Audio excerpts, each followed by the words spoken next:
안녕하세요. 김종엽의 경제부동산입니다. 구독, 좋아요 부탁드립니다. 지금부터 부동산은 아주 급박하게 전개될 것입니다. 연말부터 다주택 법인 임대사업자들의 초급매가 쏟아질 것으로 보이는 가운데 집값 변곡점을 일으킬 세 가지 요인, 즉 첫째, 지방집값 풍선효과 강남 침투 여부, 둘째, 2021년 4월 보궐선거 결과, 셋째, 대선 전국 부동산 이슈가 바로 그것입니다. 집값이 워낙 많이 치솟은 상황이라서 부동산이 가장 큰 이슈가 되는 것만은 사실이므로 이것에 따라 2021년은 부동산 폭등에서 폭락으로 가는 마지막 변곡점이 될 것입니다. 끝까지 시청 바랍니다. 지금 별나라 딴나라 뉴스, 지금 보시면 저행성에 뭔 일이 있나, 이 지방 아파트 그동안 못 올랐죠. 이 서울공화국 정말 많이 올랐습니다. 특히 이런 영화도 있는데, 자, 딴 나라 갔던 이 서울 집값, 지방이 뛰면서요, 풍선효과로 뛰면서 막 쫓아가고 있는 거예요. 여기가 뛰는 바람에 이제 여기 서울공화국 이 별나라는 더 뛰고 있어요. 이게 지금 지방 상승이 서울로 옮겨져서는 안 됩니다. 집값 변곡점 3번 온다. 이거 꼭 기억하세요. 먼저 변곡점 1차는 지금 이번 달부터 다음 달까지입니다. 특히 연말에 매물 폭탄이 많이 나올 것으로 지금 예상되고, 정점을 내년 한 3월에 찍을 것으로 보여져요. 왜냐하면 6월에 그 세금이 올라가긴 하지만 미리 선반영되기 때문에 3월, 왜 3월로 보냐면 아마 보궐선거 이전에 집값을 잡겠다 어쩌다 하는 이슈가 나올 것 같아서 그래요. 아무튼 2020년 11월, 12월 지방 집값 풍선효과 아마 이걸로 계속될 것 같아요. 지금 강력하게 잡고 있지를 않고 있잖아요. 그래서 정책이 지금 물이에요. 물 정책 때문에 아마 강남을 결국 자극해서 강남이 오를 가능성이 높습니다. 원래는 상조 하고로 가야 하는데 지금 흐름이 왠지 상고 하저로 갈 가능성이 커요. 이제 변곡점 두 번째는 2021년 4월 이제 선거 결과에 따라 달랐습니다. 보궐선거 야당이 아마 이길 것으로 보여져요. 이때까지는 이제 폭등하다가 이제 보합으로 이렇게 가다가 야당이 승리되면 이제 여당이 정신을 바짝 차리겠죠. 그러면서 집값 아마 확실히 잡으려고 할 겁니다. 그렇기 때문에 변곡점 3차, 이제 7월 이후 하반기부터는 집값이 서서히 빠질 것으로 보여요. 대선, 이 선거가 집값 화두가 될 것이고 결국은 집값 하락이 되는데, 문제는 이때부터 대세 하락으로 몇 년간 빠질 가능성이 높습니다. 자, 이제 변곡점 3번 아시겠죠? 일단 매물 폭탄이 도사리고 있는 올 겨울, 그 다음에 4월 선거 직전, 그 다음에 대선을 앞둔 한 내년 하반기 6개월, 지방 풍선 효과와 강남 폭등 폭락, 이게 결정합니다. 지금 가장 중요한 건 지방의 풍선 효과를 잠재우느냐 잠재우지 못하느냐예요. 근데 제가 여러 번 말했지만 지방 집값을 지금 정부가 너무 띄우고 있어요. 풍선 효과를 일부러 지금 유발시키고 있는 거 맞잖아요. 그냥 싹 때려버리면 좋을 걸 갖다가 찔끔찔끔 핀셋 규정하면서, 자, 그러면 두 가지 형태로 나타납니다. 지방집값 풍선 효과가 이제 지속적이다. 이거 볼 것도 없이 강남 폭등이에요. 벌써 이번 주에 이상 신호가 나타났어요. 지금 물론 조정지역을 때리긴 했는데 너무 적은 곳을 때렸잖아요. 그냥 부산 시원하게, 그 다음에 대구 시원하게, 물론 그때 안 올라간 아파트는 좀 부작용이 있지만 그걸 다 지금 간추려 줄 수가 없어요. 지금 집값이 너무 올라가고 있기 때문에 이 지방 집값 상승은 강남에 자극을 줍니다. 강남 폭등하게 되면 잘 보세요. 2021년 전국 부동산 불장이 돼버릴 거예요. 근데 지방이 강남 도화선이 돼가지고 전국 부동산이 폭등한다 이거예요. 그럼 이때 뛸 것들은 뻔하죠. 그동안에 못 갔던 것들. 뭐 강남부터 이제, 강남은 당연히 뛰고 그동안에 상대적으로 덜 올랐던 것들이 뭡니까? 이제 뭐 구축, 그 다음에 대단지, 수도권, 뭐 지방, 중소도시 이런 데 많이 뛰겠죠. 강남 1년간 지금 정체되어 있어갖고 저평가예요. 냉정하게 말하면. 그러니까 작년 12.16 대책 이후에 떨어졌다가 지금 회복한 정도밖에 안 돼요. 물론 일부는 신고가도 찍었지만 일부는 그 시세보다 낮기 때문에 서울 전체 평균 또는 수도권 전체 평균은 올라간 거에 비해서 강남이 못 뛰었어요. 아마 세 가지 정책, 정부 정책하고 보궐선거 결과, 그 다음에 지방 집값이 얼마나 뛸 것이냐, 이 세 가지가 아마 변수가 될 거예요. 그러면 이제 만약에 지방 집값이 일시적으로밖에 안 뛰었다, 그럼 이거 강남 추락합니다. 그러니까 쉽게 말해서 올 겨울에 지방 집값이 별로 뛰지 않고 이제 좀 뛰는 데다가 잡혔다, 그러면 이제 수도권으로 옮겨갈 가능성은 좀 적어요. 왜? 수도권은, 서울은 지금 너무나 많이 뛰었기 때문에. 2021년 전국 부동산이 침체에 빠질 가능성이 크고요. 지방, 강남, 전국 부동산이 하락하겠죠. 강남과 재건축이 특히 하락하면서 전국적으로 확대될 가능성이 커요. 아까 말했던 3대 변수에 따라 또 한 번 집값은 요동치는 건 확실합니다. 자, 그러면 위로 갈 거냐 밑으로 갈 거냐? 솔직히 말하면 이쪽이 현재는 강해요. 이게 상고. 왜 그러냐면 지금 정부 정책이 풍선 효과를 유발하는 쪽으로 가고 있기 때문에. 세 번째, 두 얼굴의 경제 큰일 났다. 자, 경제가 나빠지면 보통 집값이 떨어지는 게 과거의 상례였는데 이번에는 달라요. 두 얼굴의 경제, 과잉 유동성, 좀 현실과는 괴리되는 현상. 왜 그러냐? 고공상승하는 경제지표. 지금 상황은 안 좋은데 경제지표는 상승하고 있어요. 광의 통화, 이 돈이 사상 최고액인 3,115조 8천억 원이나 찍어대고 있어요. 그 다음에 보시면, 자, 올해 경제 성장률 마이너스 1.1%로 선방. 이건 지금 나쁘게 표현한 게 아니에요. 지금 이 코로나 아주 심각한 상황에도 불구하고 세계에서 거의 우리나라의 경제 성장률을 감안했을 때 상당히 선방 정도가 아니라 사실 1위권이라고 보여져요. 그리고 코스피 투자 예탁금 사상 최대로 지금 많습니다. 부동산 세계 최고 상승률을 보여요. 즉 이렇게 안 좋은 상황인데, 이렇게 정말 좋지 않은 상황인데도 지금 돈은 많고 성장률도 선방하고 있고 코스피 투자 예탁금도 최대고 집값은 사상 최고로 치솟고 있고, 그런데 역행하는 실물경제, 중요한 건 실물경제죠. 코스피 기업 실적 전년 동기 대비 무려 3.91%나 감소했습니다. 그런데도 신고가 찍고 있어요. 돈이 남아도니까. 민간 소비 3분기 마이너스 4.5%로 급증. 특히 도소매 이런 데 지금 서비스업 난리 났습니다. 생산, 소비, 지금 5대 요소 있죠. 생산, 소비, 투자, 고용, 수출, 뭐 하나 좋은 거 없어요. 다 침체예요. 즉 실물 경제는 만신창인데 돈 찍어내는 바람에 기타 요인들은 이렇게 두 얼굴처럼 경제가 이렇게 가고 있다. 이건 무엇을 의미하냐? 잘못했다가는 경제가 뒤집어질 수도 있어요. 거품이 폭발할 수도 있다는 겁니다. 종부세 엄청난 특혜. 여러분들 종부세 폭탄이라는 말 많이 들어봤죠? 물론 일부 지역은 폭탄이라고 할 수 있죠. 돈이 많거나 그러면. 자, 다음 잘 보세요. 이건 엄청난 특혜입니다. 고가 1주택자들도 엄청난 특혜예요. 사실 7억 종부세 얼마나인 줄 아세요? 이번에 겨우 118만 원 냈어요. 아셨어요? 물론 좀씩 상황에 따라 다르긴 한데 평균, 자, 평균이 지금 3.5억이에요. 우리나라 사람들 세대 이렇게 보면 자기 자산이 3.5억입니다. 부동산 포함. 그런데 17억이란 말은 5배 이상 많잖아요. 그런데 118만 원밖에 안 냈다는 것은 엄청난 특혜인 거예요. 이게 무슨 세금 폭탄이야. 자, 그리고 0.07% 종부세 이 조세는요, 형평성을 무시한 특혜입니다. 즉, 여러분들 웬만하면 다 물론 집값이 싸면 종부세는 안 내지만 사실상 이제 부자들한테 낸다는 이 종부세, 이 집값에 비하면 세 발의 피 아닙니까? 그래서 형평성 무시한 특혜라는 말 나와요. 종부세가 자 과중되었다고는 하지만 실상은 빠져나갈 구멍을 다 만들어 놨어요. 그러니까 여러분들 부자들이요, 여러분들 세금 걱정하는 사람들 봤어요? 주변에? 다주택 누진세 없는 것은 기득권을 옹호한다. 특히 제가 여러 번 누차례 말했지만 다주택자들은 이건 민주주의 원칙에 맞게 3, 4, 5, 6, 7 주택 수 또는 주택 금액에 따라서 누진세 때려버려야 하는데 지금 현재 정부는 기득권을 옹호하고 있어요.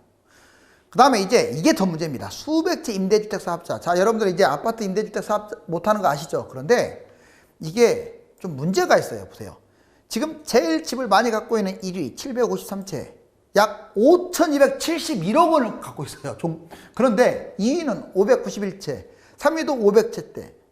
임대주택 지금 등록 활성화 방안 지금 현 정부에서 마련했었잖아요.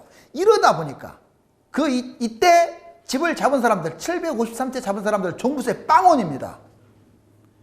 이거 믿어지나요? 5,271억 원을 갖고 있는데 종부세가 0원이야. 임대주택 사업 이거 가입했다는 이유 하나로. 여야 보수 진보 할 것 없이 종부세 특혜를 누구 하나 떠드는 사람 없어요. 조용합니다. 왜? 돈 처먹으니까. 믿지 마세요, 누구도. 다주택자 160만 채예요, 무려. 특히 임대주택 사업 낸 사람들. 종부세 전액 면제라는 거 아세요? 이제 언제 가입하였냐에 따라 좀 다르긴 하죠. 이건 말도 안 되는 일이죠. 이거 다른 나라한테 이런 말 하면요, 무슨 저런 게 다 있냐고 해서 깜짝 놀라요. 아니, 어떻게 된 게 5,271억 원이나 지금 자기가 부동산을 갖고 있는데 종부세를 안 내. 임대주택 사업 냈다는 이유 하나로. 그것도 폐지시켰는데. 자, 소급 적용이 안 되니까 이런 현상이 벌어져요. 그런데 소급 적용도 중요해요. 물론 법은 지켜야죠. 그런데 더 중요한 게 뭔 줄 아세요? 조세 형평성입니다. 여러분들, 더 상위법이 조세 형평성이에요. 소급 적용보다. 당연히 때려버려야죠. 소급 적용. 왜 때리라고 하냐면 안 팔고 있어요, 이 사람들. 보세요. 팔지 않고 임기 기간 내내 집값을 띄우고 있어요. 아, 집값은 올라간다고 생각을 하니까. 이러니 매물이 잠겨갖고 집값은 계속 올라가고. 이런 사람들 철퇴를 내리기 위해서는 언제까지 빨리빨리 안 팔면 그냥 똑같이 다주택자처럼 똑같이 때리겠다. 자, 이거 지금 제가 여러분들한테 신문에 나온 자료들 그대로 말씀드렸어요. 이대로 가면 2021년 상반기 집값 난리 난다. 지금 사실상 상승 요인과 하락 요인이 지금 팽팽합니다. 물론 정책만 확실하게 나오면 떨어져요, 집값은. 이제 많이 올랐으니까. 아무리 금리가 낮고 아무리 뭐가 어떻고 하더라도, 물론 금리도 지금 계속 내년에도 올릴 수도 있어요. 제가 그 유튜브도 찍었지만 2021년 상반기 집값 상승 요인, 정부 여야가 집값 부양책을 지금 쓰고 있는 듯한 느낌 들지 않아요? 그 누구 하나 집값 많이 올랐다라고 아주 거품 물고 말하는 사람 없어요. 물론 이번에 지금 야당이 집값 가지고 물고 늘어지겠다 하는데 한번 기대를 좀 해봐야겠어요. 야당은 집값 가지고 물고 늘어져야 돼요. 왜? 정부 여당의 지금 실패 아닙니까? 집값 대폭등해갖고 젊은 층 지금 완전 벼락거지 만들어놨는데, 질병 사태, 경기 침체, 바로 이걸 걱정해가지고 정책을 최소화하고 있는 거예요. 근데 이것도 말도 안 되는 게, 그러면 집값 띄울 때는 엄청나게 띄워놓고 이제 와서 질병 사태, 경기 침체를 우려해가지고 집값을 팍 안 떨어뜨린다? 그러면 그전에는 왜 띄웠어요? 지금 보통 뛴 게 아니야, 집값이. 통화급증, 저금리, 공급 부족, 맨날 지금 폭등론자들이 쓰는 말들, 이것도 뭐 틀린 말은 아니죠. 전세가 올라가는 게 지금 이제 전세가 올라가니까 에이 이럴 바엔 집 잡자 해갖고 주택 매수하는 사람이 늘어나고 있다. 지방이 급등해가지고 이 풍선 효과로 강남이 지금 꿈틀거리고 있어요. 이것도 지금 불안 요인이죠. 부동산 3사 서울 집값 일제히 올랐다라는 지금 좀 안 좋은 뉴스입니다. 보시면 수도권 여기 지금 최근 거 잡으세요. 노란 거 수도권 올라가고 있죠. 이게 왜 올라간 줄 아세요? 광유시가 이렇게 날아가는데. 지금 이거 KB시세예요. 그래 다행인 건 아직은 조금 더 꺾을 수 있는 기회가 있는데 이거 빨리 잡아야 돼요, 지방. 아파트 매매 가격 보시면 이번에는 서울, 이거 한국감정원입니다. 조금밖에 안 올라간 것으로 나와 있죠. 근데 강남 3구도 올라갔어요. 이거 이렇게 내버려뒀다가는 치고 올라갑니다. 다행히 좀 꺾이기는 했는데 이거 갖고 안심 못하죠. 그러면 부동산 114는 어떻냐? 자, 11월 17일 또 역시 최근자 0. 지금 조금씩 뭔가 모르게 슬금슬금 올라가고 있는 것 같지 않아요? 왜 이런 현상이 벌어진 줄 아세요? 여기서 지금 이렇게 떨어졌거든요. 다 이렇게 떨어지는데 잘 잡아놓고, 제가 옛날에 여러분 방송했잖아. 떨어뜨린 다음에 추가 대책이 나와야 한다고 노래 부르죠. 근데 추가 대책은커녕 지금 지방 그 조정지역은 추가 대책이라고 할 수 없어요. 그런 것이나 나와대고 수도권 집값 잡는 그 어떤 대책도 지금 안 나오고 있잖아요. 그러니 이렇게 올라가는 거야, 계단식으로.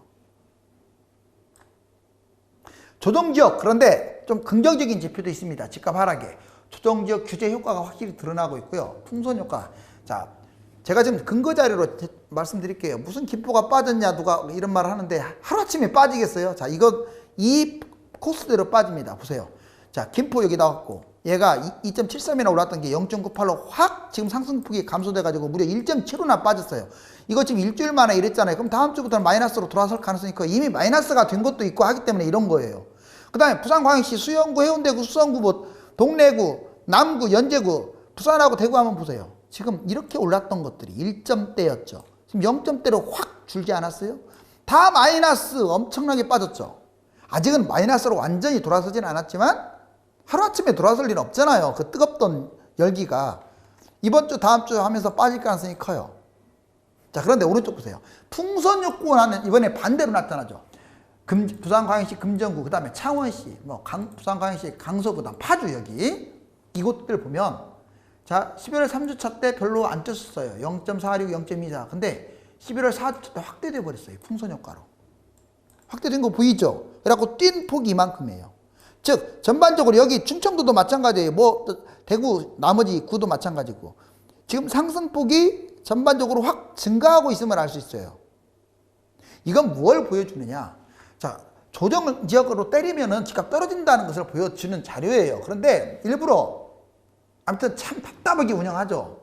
자, 지금 조정 지역 안 때린 것도 이렇게 올라가고 있잖아요. 뻔히 올라갈 거 다 알면서. 자, 그렇지만 조정 지역 거래량 줄고 매물 늘었다. 자, 지금 현재 비조정지역이라고 할지라도 안심하면 안 돼요. 보세요. 조정지역이 지금 마지막 주만 볼게요, 여기. 자, 11월 달 보세요. 확 줄었죠, 매물이. 매물이 줄었다는 것은 매물이 부족해서 준 게 아니에요. 이거 살려고 하는 사람이 없는 거예요. 이해가셨죠? 살려고 하는 사람이 없기 때문에 이건 결국은 부산, 대구, 수원구, 김포 할 것 없이 여기는 이제 마이너스로 넘어가는 것은 초읽기 같아요. 그 다음에 규제 비교한 곳들. 그러면 부산, 강서구, 창원, 성산구, 의창구, 경기 파주는 지금 비규제 지역이잖아. 그러면 이런 것들을 집값은 올라가고 있는 것으로는 보여져요. 그런데 매물도 늘어났어요. 이거 보세요. 매물 늘어났잖아요, 지금. 11월 20일 대비 27일, 일주일 만에. 보세요.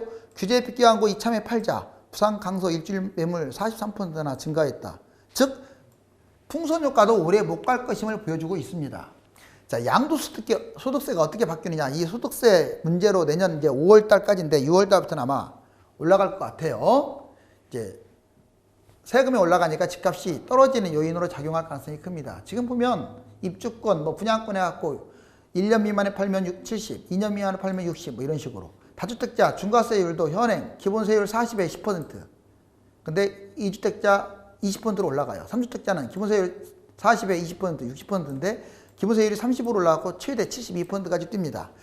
이번에 종부세 보시면 종부세 19년, 20년, 21년, 22년 예측이지만 85, 90, 95, 100 이제 결국은 종합부동산 개편을 갖다가 나중에 90% 이상 100까지 끌어올린다는 취지예요. 그리고 종합부동산 세법 보면 지금 현행 0.5에서 0.6, 0.7에서 0.8 계속 지금 금액이 크면 클수록 늘어나고 있죠. 그 3주택일 경우도 그렇고 2주택일 경우도 그렇고 즉 양도소득세와 종합부동산세가 늘어난다. 성장률은 낮은데 집값은 거품 폭등. 지금 성장률, 경제성장률은 참 물론 0 위에서 놀고는 있지만 갈수록 줄어들고 있죠. 그런데 집값 뛰는 거 보세요. 이것은 괴리라고 해요. 결국 이런 식으로 거품이 생기게 되면 폭락할 수밖에 없는 구조. 실질적으로 집값이 이렇게 올라가는 걸 이게 파장을 그려볼게요. 특히 이 구간, 현재 구간이죠. 자, 이 구간 결국 이렇게 내려갔듯이 아마 또 위험 요인이 지금 다가오고 있습니다. 치솟는 전세값이 매매가도 끌어올린 거 맞아요. 집값 안정 한 달도 못 넘겼다. 지금 전세가가 이렇게 치고 가고 있으니까 매매가가 떨어진 듯 하다가 다시 또 올라가고 있는 이 KB 시세 지금 보여주고 있죠. 서울이 지금 빠르게 지금 회복 중인데 이렇게 되게 되면 나중에 문제가 되겠죠. 이제 전국이 불장이 되는 거야. 전국 집값 17년 만에 가장 많이 올랐다. 특히 지방이 많이 뛰면서 그랬어요. 서울은 그렇게 많이 뛴 것은 아닌데 약간 올라왔죠. 근데 전국 보세요. 날아가고 있죠. 특히 광역시 중심으로. 지금 제가 이제 올라가는 요인, 하락하는 요인 이 세 가지를 다 말했어요. 그래서 어쩌라고 올라간다는 말이야, 떨어진다는 말이야. 자, 아까 얘기했잖아요. 지금 변곡점이 3번 있을 텐데 지금부터 겨울은 왠지 올라갈 것 같아요. 왜? 이유는 여러 가지지만 정부가 정신을 못 차려서. 두 번째, 이제 아마 4월달 이후는 보합이 있거나 하락 이렇게 갈 가능성이 커요. 왜? 야당이 이길 가능성이 크다고 봐요, 저는. 집값 때문에. 세 번째, 이제 대선 이제 서로 이제 이기려고 할 거 아니에요. 그럼 부동산이 이슈가 될 거야. 그때부터는 집값을 잡으려고 하다 보니까 대세 하락으로 갈 것이다. 자, 이제 2030 영끌과 강남 3구 상승. 지금 여기 보시면 지금 모든 곳들이 중저가는 다 높게 잡았어요. 그렇죠? 연령층, 모든 연령층 할 것 없이 중저가 집값은 다 잡았어요. 수도권 같으면 노도강, 금강구, 그 다음에 경기도도 사이드 지역들, 인천도 그렇고. 그런데 특히 30대 보세요. 엄청나게 증가했죠. 30대 영끌이 2배로 늘어났다. 그 다음에 강남 3구 최근에 뛰고 있는 거 다시 한번 보여드릴게요. 이게 9일인데 약간씩 올라가고 있잖아요. 0.2, 0.3. 이 강남이 뛰면요, 답 안 나와요. 그 다음부터는 폭등이에요, 폭등. 아직은 폭등이란 말을 안 쓰겠지만, 제가 이제 이번 주 주말 한번 보고, 혹시 강남을 좀 잡을까 말까, 겨울에 잡을까 하시는 분들, 이번 주 또 올라가면 이제 잡는 거 생각해야 돼요. 왜? 호가가 팍 뛰어버리기 전에. 물론, 뭐 올 한 해만 놓고 평가할 수는 없죠. 길게 봤을 때는 강남 저는 결국은 내년 크게 추락한다고 봐요. 그지만 이제 또 한 번 폭등해갖고 폭등한 상태에서 집값을 잡는 것보다 나는 실거주자다 그러면 미리 잡는 것도 생각을 해봐야 하니까 이번 주 좀 다음 주 좀 보자고요. 변곡점이니까.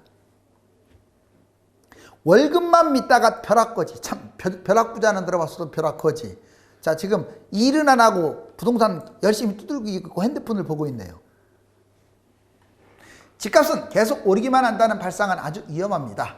최근 20년간만 봐도 91년, 1997년, 2003년, 2010년, 20년 동안 무려 4차례나 급락하였다는 사실은 2021년 이후가 그 어느 때보다 위험하다는 것을 보여주는 확실한 증표입니다. 부동산 지금부터라도 성공 투자를 하고 싶은 분들, 그리고 실거주 확실한 내 집 마련하고 싶어서 유료 상담을 받고 싶은 분들은 네이버와 다음 1000만 명 부동산의 꿈 카페에 들어가서 전화번호를 보고 전화 주시면 안내해 드립니다. 감사합니다.